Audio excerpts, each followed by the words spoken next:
All right. Hi, everyone. Welcome to the Create It and Crush It Masterclass. And today we have Anna. How do I say your last name, Anna? Fradsen. Fradsen. You're fine. Terrible. Today we have Anna Fradsen with us, and we are so excited to have her because she's talking about a topic that I don't feel like is talked about a lot, which is the mindset roller coaster of launching a group program. Like, there's so much out there about how to launch, but there's not a lot out there about like how to not have a meltdown in the middle of your launch, how to keep a really positive mindset. So that is a huge part of crushing it online, because if you create this whole course, you're putting it out there, you're ready to crush your sales, and you can't keep your mindset in check, it can derail you so quickly. So I'm so happy to have her. Just a little bit about Anna. She is an amazing business coach. She's a counselor by day. She leads an amazing Facebook group called Heart-Centered Entrepreneur. Really like amazing community of heart-centered women that really brings together, you know, all of those things that we need in our business. Like Anna loves to talk about self-care, mindset, but then like actual strategies. So she's totally like a girl of after my heart. She really brings all of those pieces to her business, and that's what she's going to talk to us about today. How to make that impact in income with the launch of our program, but how to manage our mindset along the way. So thank you so much for being with us, Anna. Yay! Thank you for having me. I'm super excited to be here and to chat about things that I've learned the hard way. Yes, exactly. So we can kind of avoid some of those pitfalls that you've learned for us, right? Very Definitely. cool. All right. So one of the ways I like to start off these master classes is just by asking you to tell me a little bit about like, how has community and support really impacted your growth and your ability to create amazing content and crush it online? I think that it's such an important part of business, and we're not leveraging that enough necessarily. You know, all of the people coming together for this masterclass have such unique talents, and, you know, we really can lift each other up by sharing all of them. So I would love to know, like, how has that impacted you in your business? Oh, I think we lost Anna.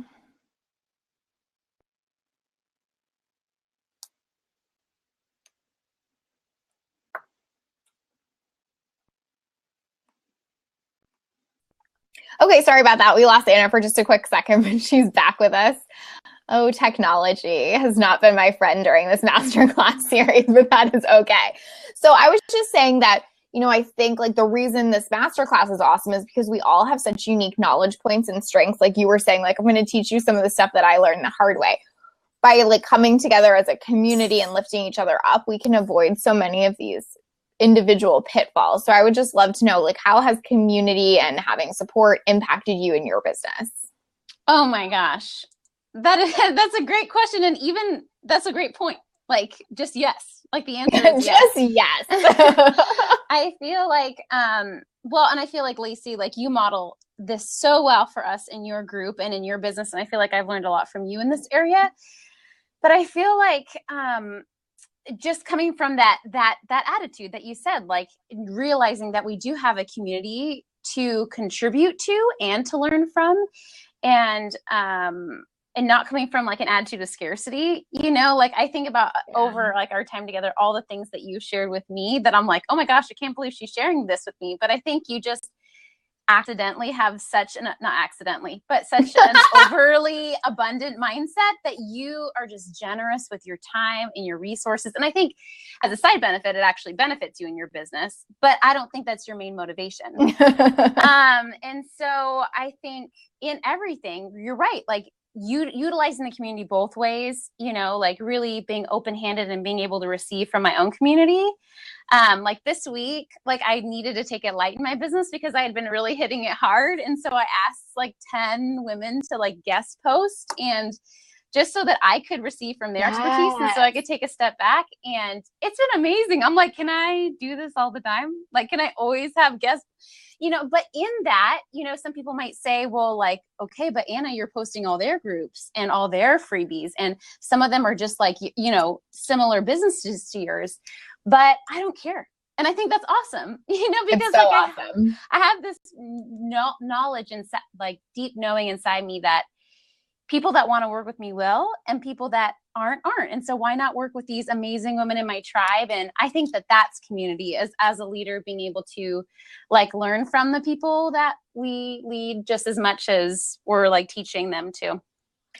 Oh my gosh, I love that. And honestly, nobody's answered quite like that yet. And I love that that's your perspective and your take, because I think that I feel really passionately about bringing a different conversation to leadership. And that's what you just did, right? Like, a leader is not somebody who has all the answers and shows you where to go, but is somebody who is as willing to learn from you as they are to have you learn from them. And that really is how we create real community, not like fake community where we're like not really supporting each other. I also love that you asked for support. Like, you knew you needed to take it easy, and you were available to say like, hi, I would love for you guys to step up and help me, and then I'm going to pay you back in some way, shape, or form, right? But like, I actually need support right now. Like, it's so powerful to be able to ask for that. Was that challenging?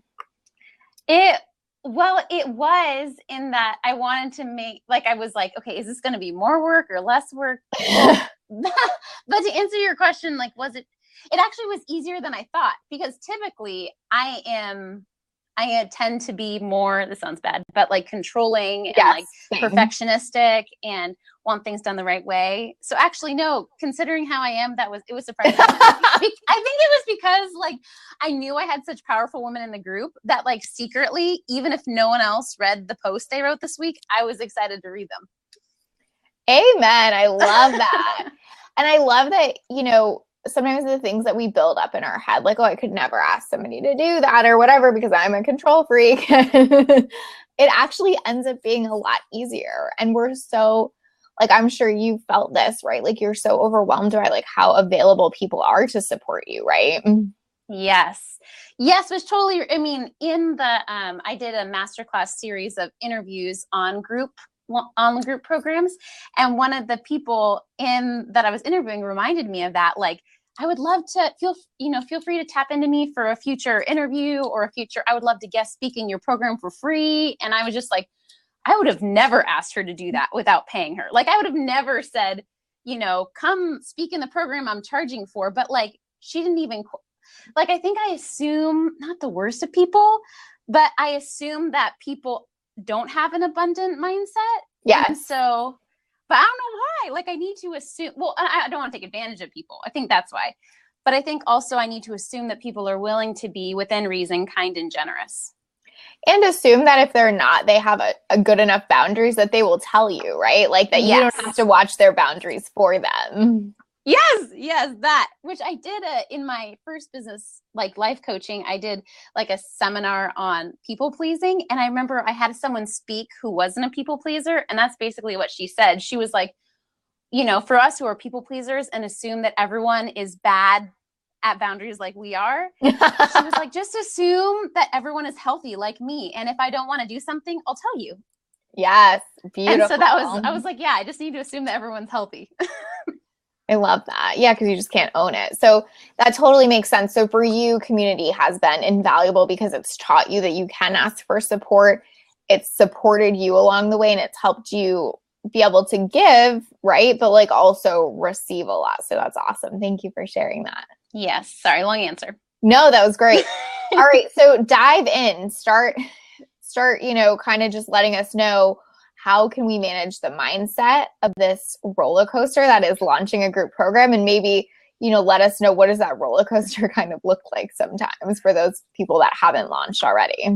Yeah. And since we talked about this being the topic, I've actually been thinking about this topic like in a bigger way, not just like the mindset of launching a group program, but the mindset of launching. Whatever it is. Because I think whether we're intentional about it or not, everything we produce has some sort of launch. Absolutely. Whether it's one-on-one work or an ebook or, I think groups, it's a little better of an example because usually there's an obvious launch period, more like traditional. Mm-hmm. But I think everything we do, whether we write a Facebook post about it to sell it or we create a huge sales page, it's still a launch. And people get so weird about that word, right? Yeah, exactly. But I think in the sense that I'm going to talk about it mostly today, it is in like a traditional 2-week launch with a webinar or, the like 3 videos, an email series, and then blah, blah, blah. Got it. So when I think about the reason I want to pick this topic is because I feel like in the first income in both of my businesses was group programs. Which is really unique, right? Like that's not how most people start their business. So I'm just curious, like what made you decide to go that route off the bat? I don't know. And I wouldn't necessarily recommend it. It worked for me and I'm glad, but like, if you do that, you have to really have a good audience and you have to really be certain that your group is killer and going to sell, because groups are a lot of upfront investment, mostly of your time and energy. So unless you really know what you're doing, I'm not saying I really knew what I was doing. I think I got lucky, but just be careful doing that. That was the disclaimer. Okay. Now, what question did you ask me? Yeah, just kind of like that, just why you did that from the beginning. You were saying that that's how you started both of your businesses. And I was just, commenting that was so unique. Most people don't start out like that. So I feel like you have even kind of more wisdom to offer us based on the fact that you kind of went that different route. Well, I feel like, okay, if I were to be really honest, I feel like it was part of my strength and part of my weakness that led me to do groups my first times. I think my strength is that I love community and I love group work. I think as a counselor, like that's my favorite type of counseling is group counseling.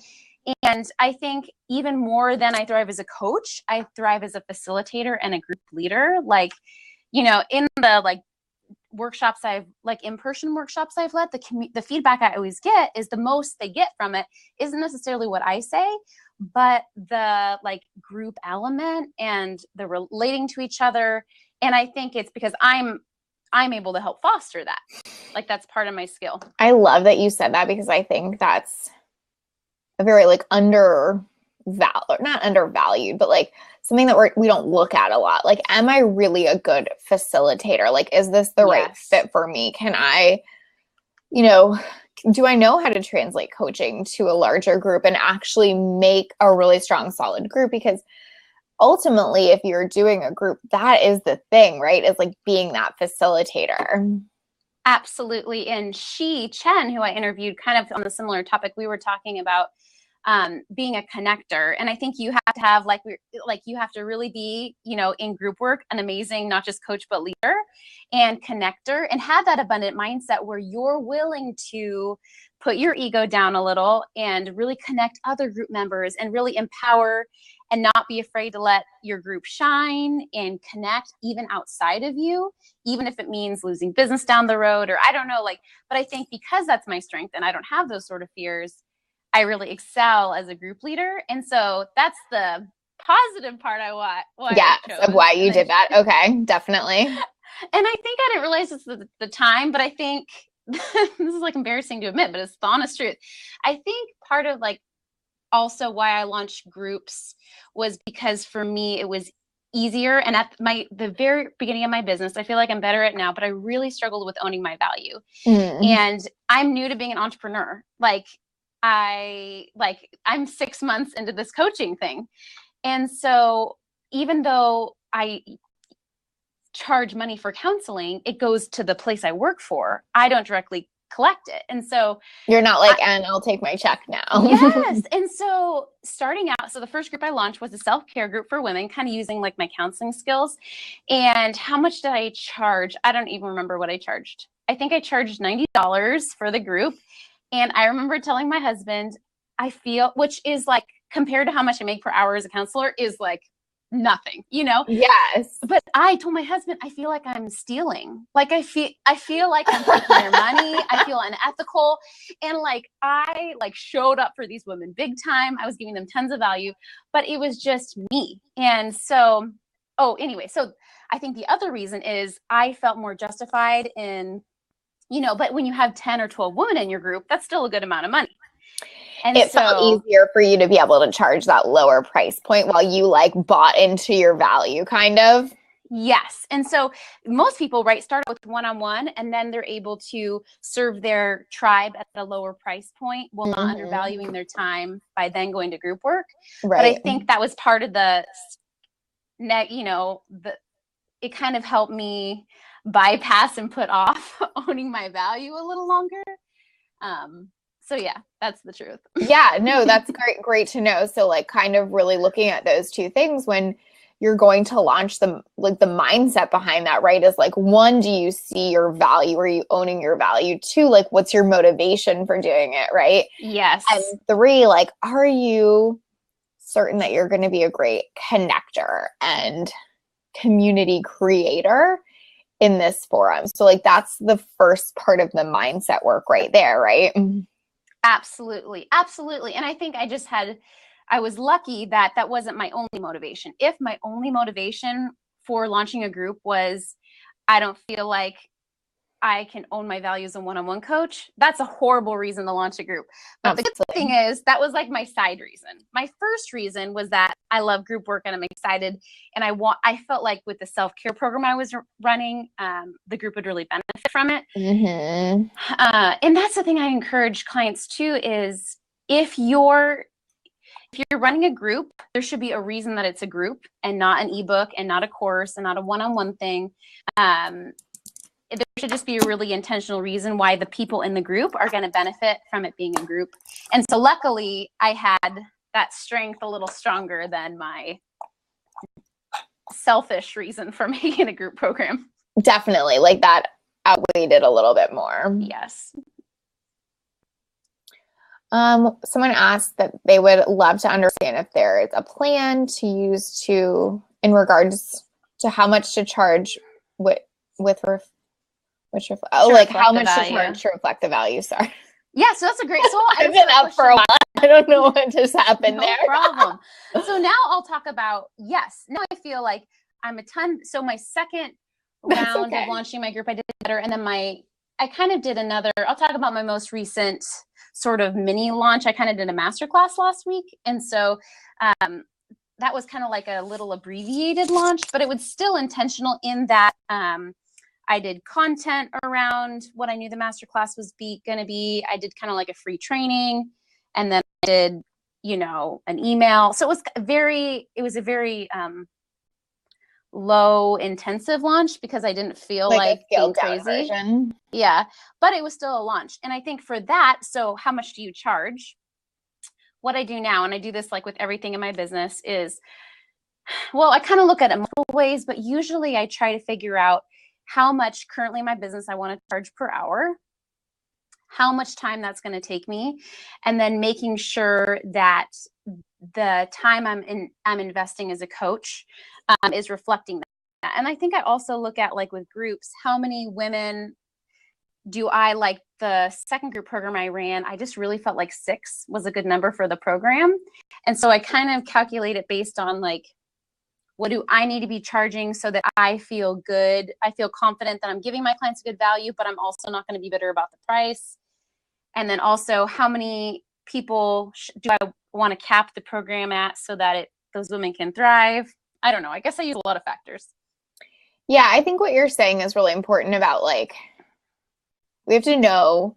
I don't think as coaches we always charge hourly, but I think that we have to have some kind of understanding or idea around, like, what is a typical hourly rate that I'm charging across the board in some of my programs, depending on the level of support. And then from there, really feeling into that place of like, I know at this price point I can over deliver, right? Yes. But I also know that I want to hit a price point that I feel really good about, because if I'm charging $90 an hour and I'm delivering at the whatever $900 mark, I'm going to start to feel a little bit jaded about it. So there's that like really fine line in between where I feel like I can over deliver, but where I still feel really fairly compensated, right? Absolutely. No, I totally agree with that. That's really good. Okay, cool. Tell us more. So no problem. So we were talking about the initial mindset. So like, tell us, like, once you get into the launch, like what comes up? So I know it's so hard. It's so ironic that I chose mindset, because I feel like, and it's ironic that I'm a counselor too, because I love strategy. Like, I'm totally about, like, I really consider myself kind of similar to like a mentor and coach, because I coach people, but I also will advise people on, absolutely, I think this is what you should do. Because I think sometimes, like, and not that pure coaching is bad, but sometimes when we're like in the muck, especially when we're stuck in mindset issues, we just need someone to tell us, stop doing that, do this, or have you thought about trying this? Or anyway. Okay, so back to your question. No, I agree with you. And I think that that's, you know, part of the value that we were talking about before is like we all have something to offer. So yes, coaching is highly valuable. But like if I've been through something, like almost like we talked about at the beginning, you've been through this, so you can give us wisdom and knowledge about like how to handle it. So if I've been through something and I can impart that wisdom on you and save you from like stumbling around, that's awesome, right? Like that is huge benefit of having someone that's not just a coach, but that is a mentor and is willing to like give you their feedback. Exactly. So good. Okay, but if I were to go back to like the mindset stuff, thinking like initially, and I think this overlaps, but I think in my launches, both of my launches, the biggest mindset block, is that okay if I go there? Yeah. Came for me in the middle of the launches. And so I'll talk about that, but it also applies to before and then after. I really feel like I had to have people talk me out of quitting both of my major, I think I've launched a lot of little things, but both of my major launches in the middle, I really had to get my mindset in check, because there's a lot of people sign up at the beginning and most people sign up at the end. Like that's completely normal, right? Because or in the middle when we give people a reason to buy. But in general, people are busy, they have their lives, and you have to give people a reason. So typically the reasons end up being they first hear about it, there's a deadline, or if you offer some weird bonus or something. But I didn't do a ton of mid-launch stuff for both of my launches. And so I had very few purchases in the middle. And so I'm just so glad you're saying this too, because I feel like sometimes people don't even know that that's true when they go into a launch, right? Like, you know, there's like some general wisdom about more people buy at the beginning, the most people buy at the end. But like, there are times like in the middle where there is like nada. Yeah. And I mean, depressing. Like nobody this is kind of weird, but both of my best friends had babies last year, at the end of last year, you know this, Anna. And I remember just being fascinated by some of the stuff they told me about like pregnancy and having babies. And I was like, nobody talks about this. I know. I feel like that about exactly what you're saying is like, there's like some general knowledge about like the middle is kind of slow, but nobody talks about the fact that it is zero sometimes. Yes. And I'm hoping eventually to launch a group helping women launch groups. And I want to like line out for them my exact like sales numbers, my exact like the date. I think I recorded it somewhere because I wanted to be able to show people like how many people, like of the 15-day launch, exactly when people were buying and at what rates, just so that it kind of normalizes the like, oh, I'm not weird. This is somewhat of a normal pattern. My one of my mentors recently had, I think, like around a 2-week launch, and on the last day she was at 33 people, which is still huge. I mean, she had a fantastic launch. In the last 5 hours, she signed 36 more people. Oh my god! She signed over 50% of her people in the final 5 hours. That is absolutely possible, right? It's crazy, but it happens. And I don't feel like it's that weird. Like I feel like it's crazy, but it's not that crazy. Like I feel like that is more of a normal experience. Agreed. So how did you handle that middle place? Yes. When you want to quit and when you feel like nobody's buying from me. Totally. So I think it goes back to, now I'll return back to before your launch mindset.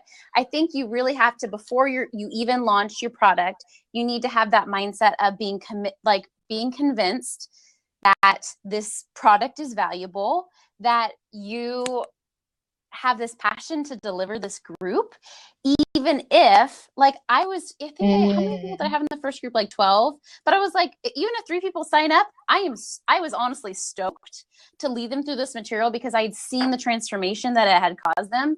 So I think in the beginning, really making sure that you're not just in it for like weird reasons, for the majority that you're in it because you really believe in your group. So I think that helps. Where you've like made this commitment to yourself, like even if X amount of people, like I am so committed to sharing this information. That's really powerful. I love that. And in my second group, I'd even decided, you know what, even if one person signs up, what I think I'll do is I'll kind of just convert it into a one-on-one thing for them and cover the same material. Just because I was like, I love this person that signed up and I'm committed to the transformation, whatever that looks like, and I can be flexible. So tell me your take on this. Like, where's that line between like, I'm all in, like I'm selling out 8 slots of this program versus like kind of going into protection mode and being like, I'm okay with one. Like, where is that fine line? Because I actually think both can serve you, but like, where do you think that lies? Yeah.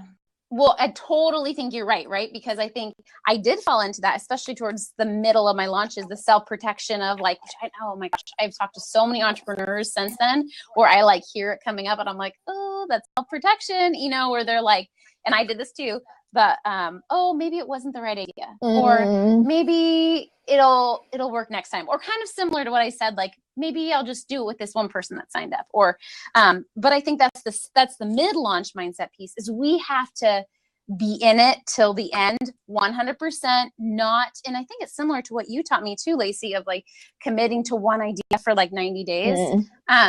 For me, I think it's like commit to that group, like, don't think about those regretful, what if I should have done a different topic, or like, don't allow room for that because that's a waste of energy. Instead, put it towards keeping your head in the game, because ironically, when I was able to get my head back in the game for both launches and I was able to show up, that's what attracts people to buy your program.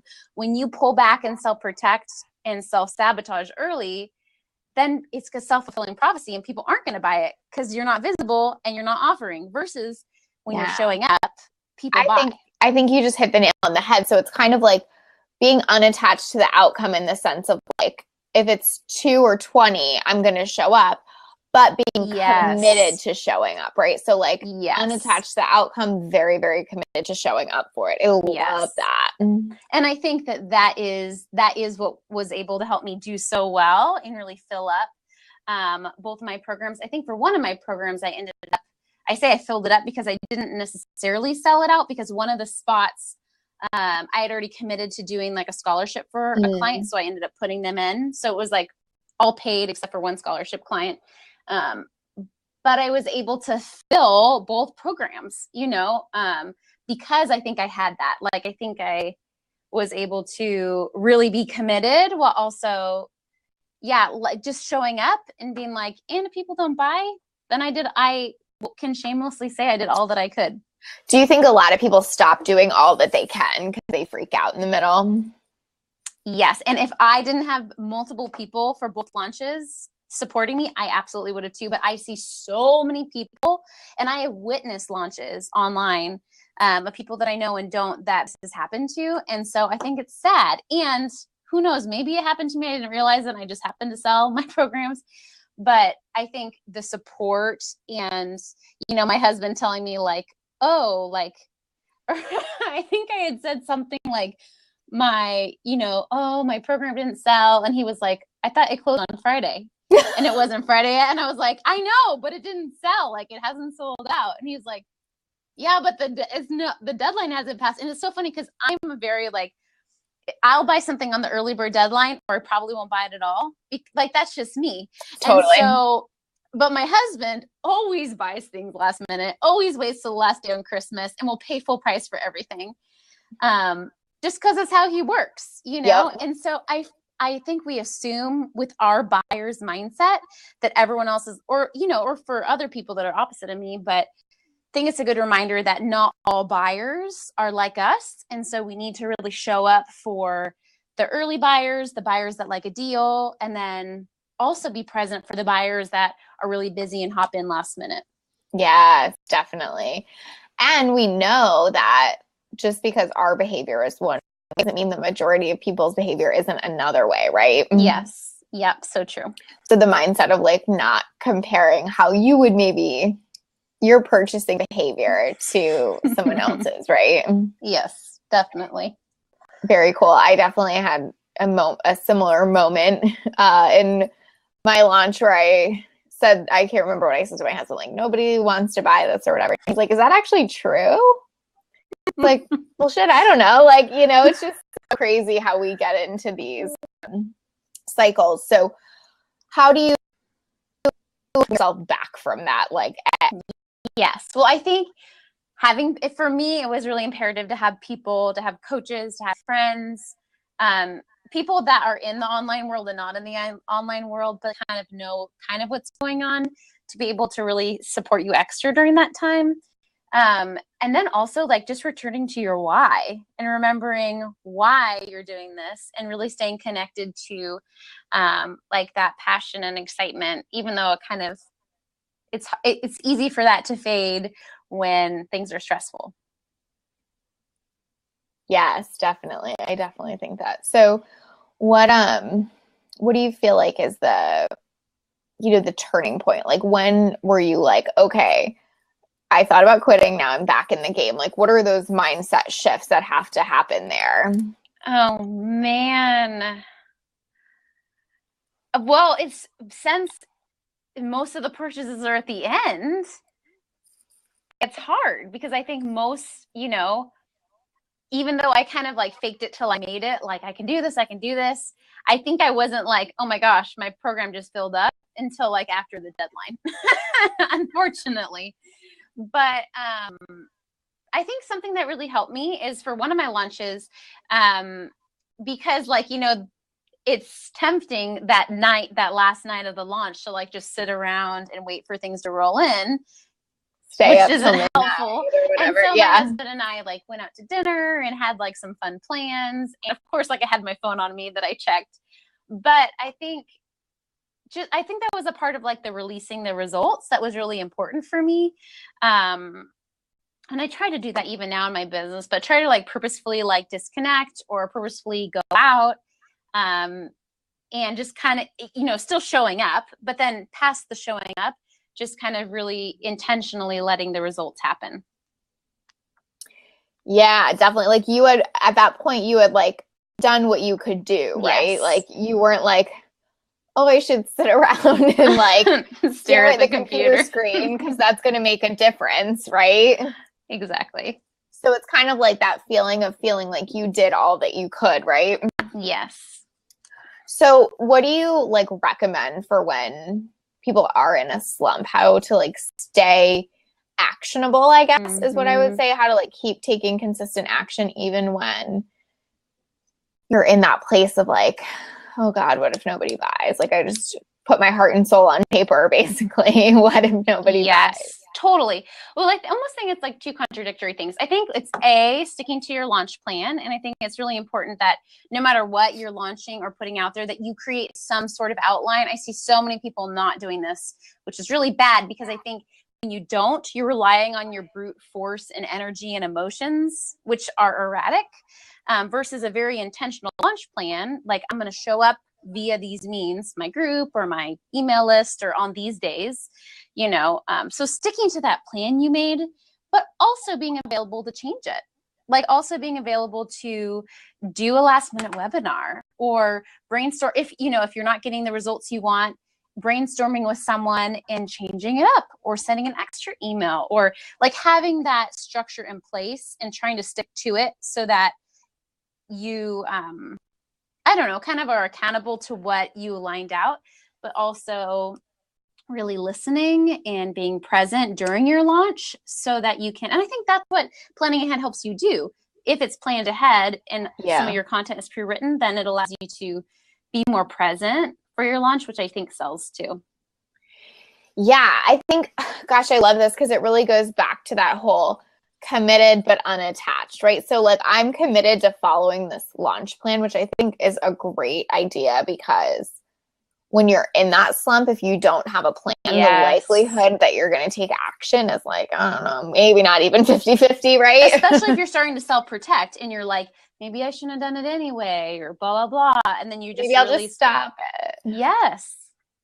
And then the second piece of that is that though we can't necessarily control the final outcome of how many people are in our program, we can control how much effort we put into like making that happen, right? So like if that means an extra webinar, if that means an extra email, if that means more outreach, we get to add that to our plan, right? Yeah. Yep. So how do you do that without, gosh, like getting into desperation mode? Like, how can you be in that place where you don't feel like you're selling and feeling like you need to do more, and then doing it like strategically without going into like desperation in your mindset? Yes. Well, I think it's like I was saying, also making sure that this isn't self-protective, but also having like knowing your value outside your business, outside that one program. And of course, like you want to make sure this isn't self-protective. But for me, I was like, if no one buys this program, I'm still me. I'm still an awesome therapist. I'm still an awesome coach. Like not letting your whole worth and value hinge on people purchasing your program, which is hard when you're in the middle of it and you've poured a lot of your guts into it. Yeah. But I think really writing that balance of having that like inner peace and inner worth that doesn't come from like the results, I guess. I love that.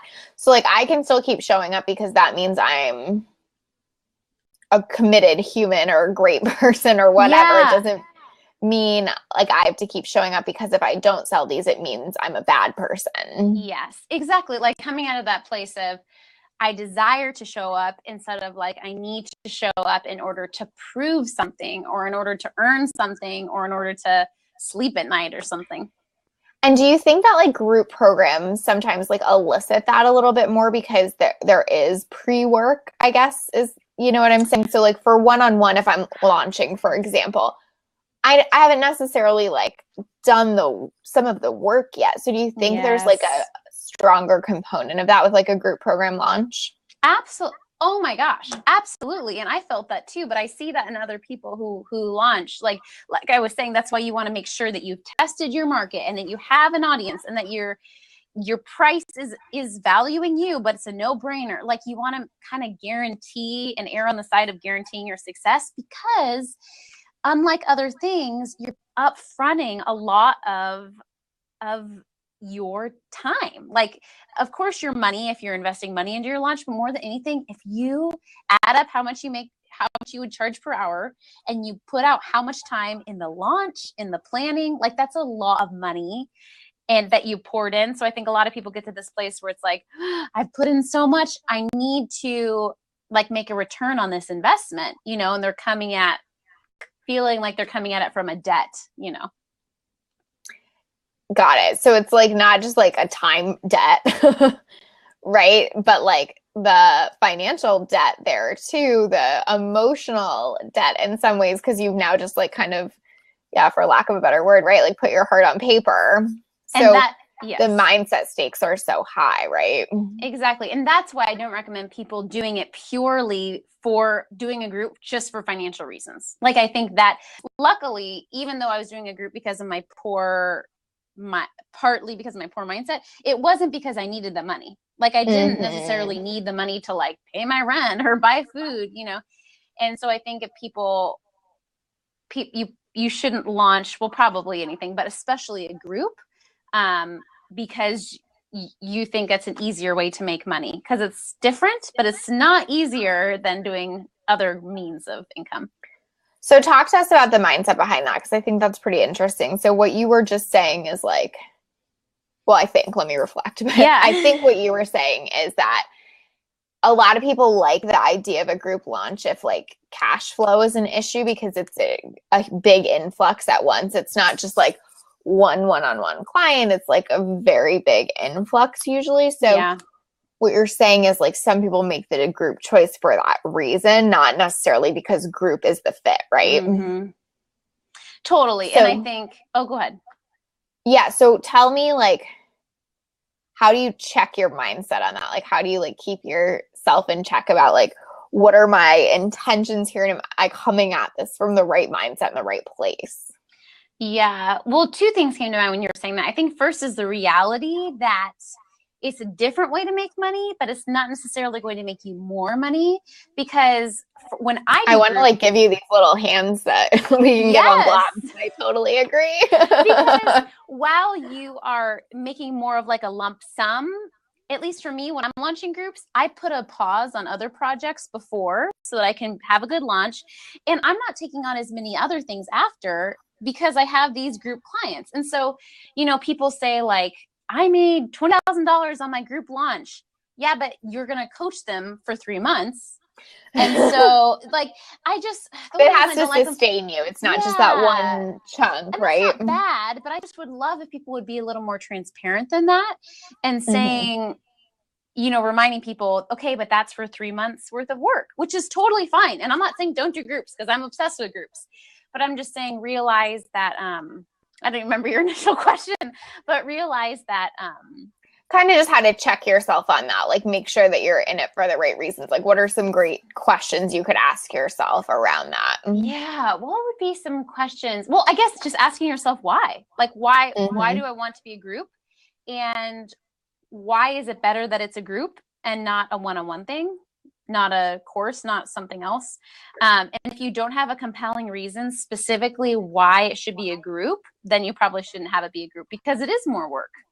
But I think there are a lot of things that clients can benefit from being in a group. What are some compelling reasons? Share those with us. Like, what were some of your compelling reasons for doing groups? Yeah. So for me, almost every time it has to do something with that. Well, my talent as a facilitator, but also the benefit of people walking alongside each other and supporting not just getting support from me, but getting support from each other. The normalization of the hardships and the roadblocks, just like the cheerleading, just that community element, that I think is so few and far between for a lot of entrepreneurs, because entrepreneurialism is often like a single person venture. And so I think when you really put people alongside each other, and I love like pairing, like in my groups, I love like pairing people up too, you know? So that's why I love it. Yeah. So like, if what you're teaching, or what you're, I guess it's not always teaching, but if like the result you're trying to create is better created by having partnership and community around it, then like, yes, you might be doing it for the right reason, especially if you're a great facilitator. If it's just like, well, I want to leverage my time and make more money, maybe not, right? Absolutely. Absolutely. Although I will say that, like, I was talking with a client the other day about a group for her, and I think it's okay if there is an element of you, like her clientele doesn't have a lot of money, but she's looking for ways to creatively leverage her time so that she's not underpaying herself. So I think that's okay if it's a part of her decision, but it's not her only decision. Like, mainly she really wants to show up for her tribe and serve them. And, but I think it's okay if part of her motivation was, I also want to make the product affordable to them. Definitely. So like, we have to be smart about like who our target audience is and what because they're going to benefit more by buying into a program that they can get results from than having to say, no, I can't afford that, and I don't get that benefit at all, right? Yes, exactly. So it's still about the impact you're creating. It's still about what is best for your clients, and it's a factor in your decision. It's just not the only factor, right? And maybe that is the differentiator, that you're thinking through that service mindset, you know, and how can I really serve my audience? And what does my audience need? And is my audience going to benefit from this offer being a group offer? So I'm a little bit curious. We kind of talked about that like lull in the middle. But one thing I've noticed is that, so when you do finish a group program, right, you do finish a launch and it goes well, there's sometimes like a roller coaster after that, right? Like, you almost want to launch again, or you want to figure out what's next really quick, or you just had this huge high and now there's like some quiet moments in your business and you're trying to figure out how to recover from that. So what about that piece of the roller coaster? Like, what does that look like for you in your launches? Yes, I can talk about this so much. Okay, so I think for me, so I can just talk for me personally. It can be different for everyone, but I think after both of my bigger launches, I had this feeling of like, there must be something else I need to do. Like, because you're in launch mode, it's not like miserable, action, but it's very like intentional hustle, a lot of action, a lot of intentional focus action to sell, especially if you're, not super salesy. So I think there was this feeling of like, there's something I'm missing. Like I need to do something else. I need to launch something else. I need to, do something in order to feel okay. And that's why actually the self-care week I'm doing this week in my group is part of that reason, because like I was saying, last week I launched a masterclass and it was a very micro launch. Like it was like a 1 week low key launch, but it was intentional. And it went super well. But I knew that my mindset was going to go to what's next. Like, and I do have like a few weeks down the line, other things planned in my business, but I knew I wanted to intentionally force myself to like step back this week and let that and still feel good about it. And so that's part of the reason why I planned the self-care week and had guests take over, is because I know myself and I knew I needed to schedule in and really program in my business space to say, okay, you met your income goals, you delivered, you gave people a great offer, and now you need to like step back and let the natural like ebb and flow of business happen. I love that. Like, I think so, like as entrepreneurs, a lot of times many of us have like end of the day kind of rituals to switch from like whatever work mode to like, and it's almost like you need an end of launch ritual, right? Yeah. To switch from like that, like hustle, push to being like, I may breathe now. Yeah. Not that it's all hustle and push. I don't want to like, over dramatize the launch thing, but yeah, I mean, just that like consistent action, right? Totally. I know. Maybe I need to do that. That's a great idea. And I think I didn't really know fully what I was doing, but I think that is totally what I did with this week. Is I knew that I needed to do something, and I think that's okay. Like, I think it's okay for us to know ourselves and for us to like outsmart ourselves by like building things in. Absolutely. Like you knew that if you didn't do that, you would have been like very like likely to keep pushing, right? Yes. Like if I would have led the self-care week, or if I would have not scheduled it at all, or like, I don't know. I just had to like force myself to let other people take over, and it's been awesome. And what do you think like the downfall of that is in our business, of like the not getting off the launch roller coaster after a launch? What can that do to us? Well, I really think at the end of it, I think it burns us out first. And then I think it really affects our results, because at least for me, when I get in that mode, and I don't want to say hustly mode, because I don't mind working hard in my business and taking a lot of action. I'm a really hard worker. But I think when we just get in that, I think the action starts to become haphazard and not purposeful or intentional. And we start to get out of tune. Like part of the reason why I'm taking a step back this week is so that I can really make sure that the plans I have for the next 6 weeks are where I want to go. Like, I think we become less productive because we're doing things, but we're doing them to like fill this need inside of us to feel worthy, instead of doing them because we know they're the right next actions for our business. Definitely. And like when we get in that do mode, which I totally resonate with, I'm like that myself. Like you said, I think we lose big vision sometimes. We lose big picture thinking, which is okay if you have a launch plan that you're executing on and you have an end goal in mind. But when that's over, big picture has to come back into play, right? So you have to have that like mental white space to get there. Totally. Which I'm getting better at that. So maybe you can teach me how to do that. Well, tell us, what did you do this week? So you had the self-care experts in. what did you do like for your end of launch ritual? Like, what did that look like for you besides getting people to kind of support you in your group? Yeah, well, I think a few things. Well, ironically, even though this last month of my business has been so busy, I've also been traveling like almost the whole time. Like every weekend we've been, going on flying somewhere or going camping with friends or so I think in general it's been a busy business and personal season. And so this week I've intentionally, well, with a girlfriend, like started working out again. Started being more intentional about like dinner time with my family. So it's not really like anything huge, but it's just a lot of little things. I actually hired on a little more help in my business this week. And so that's taken away a lot of the like little the busy work things.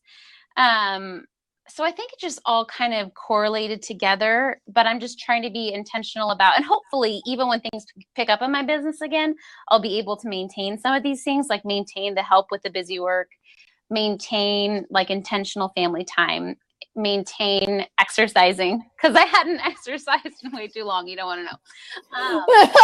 But I don't know that there was anything in particular, but I think I try to just use that to refocus and reconnect with getting balanced. No, I think that's huge, right? Like, because it really is about the little things. Like, self-care isn't like I just launched like crazy and I spent one day at the spa and now I'm good again. It's like that small incremental stuff, right? Of like, and I'm being present with my family. I'm taking care of my body again. Like that kind of stuff is what like gives us long-term satisfaction and results, right? Yes, totally. Beautiful. Okay. Anything else you want to share with us that we didn't get to cover that I didn't ask you that our listeners should really know about, just this roller coaster that is group launching mindset or group program mindset? I think just the fact that we're talking about it and the fact that people realize that there is a mindset component to group launches is helpful, because then when you run into stuff, you can get support in your mindset. And hopefully if you have a coach, they're not just giving a strategy, but they're also giving you that mindset support. Because I think otherwise, and that you're not weird if like it's normal to you. Yeah. And so I think not being afraid to get that support and to feel normal getting that support. And that it's just an element. It's just another element of launching a group. Absolutely. Thank you so much for sharing that with us. I'm so glad that you're, bringing a voice to that conversation, because I think, just what you just said, like normalizing it is so powerful. Like when we know, everybody feels like they're on an emotional roller coaster and that sometimes they'll slump and then they pick back up. Like it just like helps us to go into it in such a more, I don't know, like just in a way that like allows us to be less hard on ourselves if we know that it's like a really typical experience, right? Because when we think we're in it alone and we're the only one dealing with this, it's very scary to talk about and to ask for support around. Absolutely. Thank you, Anna. So tell everyone more of where they can find you. Tell them about your Facebook group for sure, because you're amazing at that. If your masterclass is still going on, we'd love to hear about that too. You just tell us how we can find you and stay connected with you. Yes, of course. So I think the best place to find me, well, you can find me on my website, annafradsen.com, but you can also find me in my group, The Heart-Centered Entrepreneur. I am obsessed with that group. We have the most amazing, sweet, engaged ladies, and I just feel like a participant. Like I feel like I get to sit back and hang out with them. Anyway, it is Self-Care Week. And that's why your group is amazing, because because it truly is a community, right? It's not you, speaking at people. It's you speaking to and with people and letting them speak to. It's beautiful. I love it. Totally. And so at the end of the week, it's Self-Care Week. And so we're sharing a ton of tips. And at the end of the week, like 8 of my members are giving away these awesome prize packages. And so you can come in and enter. Nice. But let's see what's coming up. I hope to do more stuff about groups coming up here in the next few weeks. And then also focusing on self-care. I'm also doing another mini masterclass on self-care for entrepreneurs specifically, helping them get balanced so that they can lead their clients and love their family from a place that's authentic and sustainable. And so we're doing that this week too, so you can come check us out. Awesome. So they can find that all in your group, right? Yes, all of it's in the group. I'm actually, so with that mini class, I'm even, see, maybe my launches are getting smaller over time. This is sad, but I don't even know if I'm going to have a sales page for this one. I probably will. I'll throw something together, but we're just going to hang out. I think that's so cool what you just said. And I want to point that out really quick is that like, this is the mindset that changes, right? Because now you've done a few, you have them under your belt. You're more comfortable, you're more confident. And you're like, I don't even know if I need a sales page now. Like that is the power of mindset, right? Because I'm like, if I have enough people and they're interested in it, then we'll just get on Google Hangouts and we'll do it and we'll hang out. Amen. Well, thank you so much, Anna. I feel like there was so much value here. There was so much normalizing here. There was so much too many confessions. Probably when my clients watch this, they're going to be like, what? That's why she launched it? You flipped out in the middle of that launch? I didn't even know that. I know. That's amazing. So thank you for being so real with us too. I really do appreciate that. And you guys check Anna out. Her group really is amazing. I'm in there myself and I absolutely love it. So we would love to see you in there. Thank you. Bye.